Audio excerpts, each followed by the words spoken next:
We're here to look at Wolfenstein The New Order, and you're watching Connected Digital World.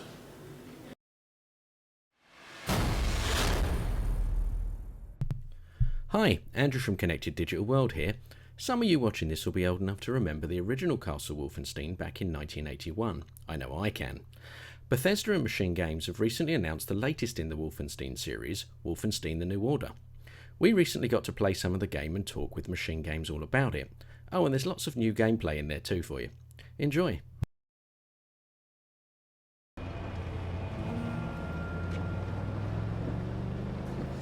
This big fucking disgrace of a building is the London Nautica. This used to be downtown London. Used to be fighting in the streets over it. I mean, furious, unrelenting resistance. So, hello, would you like to introduce yourself and tell us what you do? My name is Andreas Ögerfors, and I'm a senior gameplay designer at Machine Games. Great. And we're here today to talk about Wolfenstein The New Order. So would you like to tell us a little bit about the game? So, the Wolfenstein The New Order is a story-driven first-person action-adventure. And we think that all those parts are equally important. It's a lot of action, but it's also an adventure. So we think that ever since you get to kill Hitler in the original Wolfenstein 3D, the series has been about alternate history. So we kind of took that concept and we ran with it, and we took a leap into the 1960s, and we asked the question, what would have happened if the Nazis had won the war? What kind of world would we live in? So we bring back the old action hero from the previous games, B.J. Blazkowicz, and we put him up against the now global Nazi empire. And it is an empire now, as they won the war. It's like a global tyranny. So we see it as a sort of a David versus Goliath theme. So for the player that means super intense action, super intense immersive action. But that's just the action part of the game. So the adventure part of the game will take you all over the world, let you explore different locations. You will search for secrets like you did in the original Wolfenstein, just like a tribute. You have puzzles, you'll interact with characters, you talk to characters. You'll drive cars through the Polish mountainside. You'll explore the water-filled catacombs of Berlin in an underwater vehicle. So we try to do a lot of varied things, try to do many different things.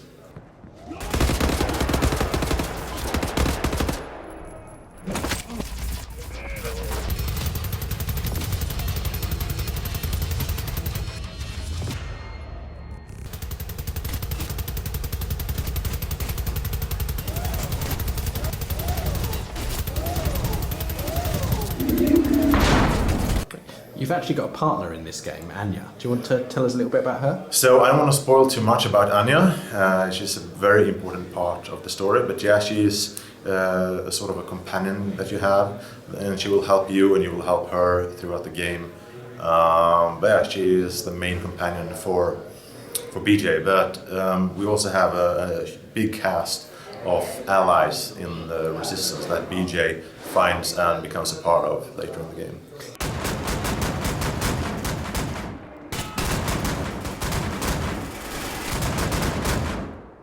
Right, so the game's set in the 1960s, but they've got some seriously futuristic weaponry. Yeah. Do you want to tell us a little bit about that? So yeah, we have what we call retro sci-fi weapons and machines and robots. So that's part of the mystery of the story, how the Nazis got their hands on all this technology, how they managed to develop it. So that's like a mystery that you will unravel when playing the game.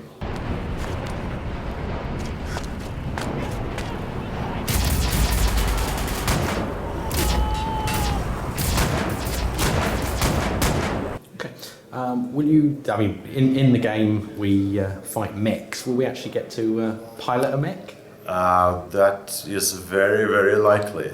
Okay, excellent. What's been the biggest challenge for you guys in creating this new game? The biggest challenge, I guess, has been,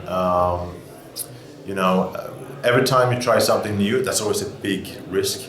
And we have worked hard on getting things like the laser cutting ability we have, which you can also use in combat, but also as a way to progress through levels where you can cut through certain types of metal. developing that and getting it just right was always a risk, of course, but it was part of the original vision, and I think we've really made it work. So that's a really cool addition to the shooter experience.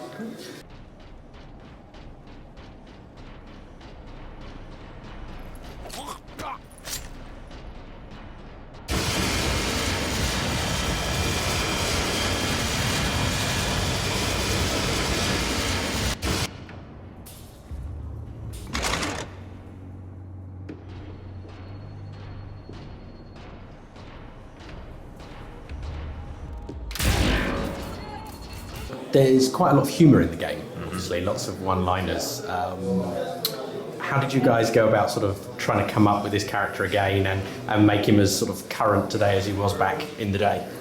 So BJ is an 80s action hero, and with that comes, I think, a certain dark humor that kind of underlines the whole experience.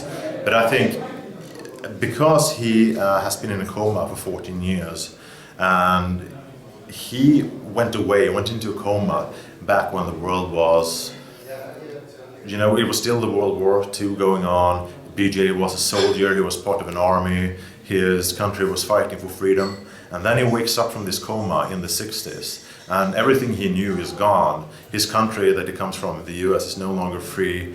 The world is under a complete tyranny. And all the answers he had before are now gone. He knows nothing of this world. So the player gets to kind of explore this new world together with BJ.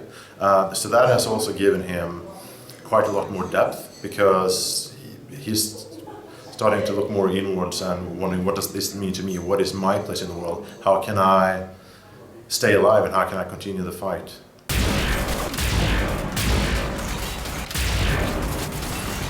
One of the questions that people often ask is there going to be a multiplayer in the game? That's a common question, of course. And the answer to that is very easy. We are a studio that is deeply passionate about making single-player campaigns, story-driven single-player campaigns. I think the people who have been hired for the studio are people like me who are deeply passionate about that. And it's part of our DNA to make those kind of experiences, because you have, a big part of the studio are people from Starbreeze. And the creative leadership of this game are the creative leadership behind Starbreeze games like Chronicles of Riddick and The Darkness and those games. And they have a similar kind of approach to the action-adventure idea.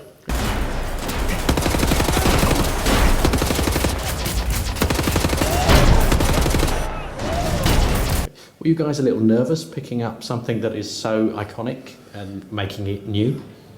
More like very, very happy to get to do it, because it has had such a big impact on us both as gamers. Like the original Wolfenstein 3D has had an enormous impact on us as gamers and as game designers and developers, I think. I was just a boy the first time I saw the game. I walked into a hardware store in my hometown and I saw an old PC playing that thing, and my mind was blown because of how cool it was. I've never seen anything like it. So it's a heritage, all right, and it's a very important one, and we do everything we can to make justice to it. What formats is the game going to come out on? So it's coming out on PC, and it's coming out on Xbox 360, PS3, and next gen. Next gen. Great. And when will the game be out? Holidays this year. Excellent. Thank you very much for your time. Thank you. And thanks to Andreas for taking the time to talk to us, and I hope you enjoyed the video. Why not subscribe to us by clicking on the link here? We've got lots more exclusive videos, interviews and gameplay footage coming up over the coming months. Thanks for watching.